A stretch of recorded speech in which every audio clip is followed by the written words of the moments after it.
हवामान विभागाने orange alert जाहीर केला असून कालपासूनच रायगड जिल्ह्यात पावसाची संततधार ही कायम आहे।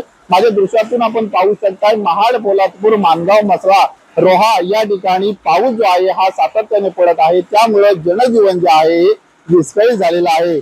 अनेक ठिकाणी रस्त्यावर पाणी साचलेलं आहे, तर लहान मोठे ओढे नाले तुटडी भरून वाहताना पाहायला मिळत आहेत। रायगड जिल्ह्यातील प्रमुख नद्यांच्या पाणी पातळीत सातत्याने वाढ होत असून रायगड जिल्ह्यातील ग्रामीण भागात अनेक सखल भागांमध्ये पाणी साचल्याने नागरिकांची गैरसोय होताना पाहायला मिळते।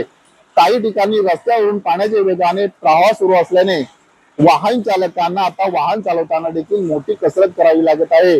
सतत पडणाऱ्या पावसामुळे आंबा, सावित्री आणि कुंडलिका या प्रमुख नद्यांच्या पाणी पातळी झपाट्याने वाढत असून या नद्यांमध्ये आणखी वाढ होण्याची दाट शक्यता आता निर्माण होते। त्यामुळे नदीकाठच्या गावांना सतत राज्याच्या सूचना ज्या आहेत त्या प्रशासनाकडून देण्यात आल्या आहेत। डोंगराळ भागातील जोरदार पाऊस सुरू असल्याने लहान मोठे धबधबे आणि ओढे मोठ्या वेगाने वाहू लागलेत।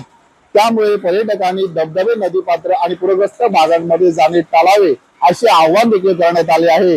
हवामान विभागाने पुढील काही तासातील मुसळधार अतिमुसळधार पावसाची शक्यता वर्तवली असली तरी रायगड जिल्ह्यात प्रशासन, महसूल विभाग व आपत्ती व्यवस्थापन यंत्रणा, पोलीस प्रशासन सतर्क राहून परिस्थितीवर सातत्याने लक्ष देऊन आहेत।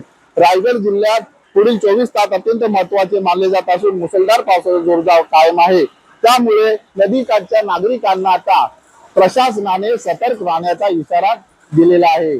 नितेश लोखंडे, LS मराठी, रायगड।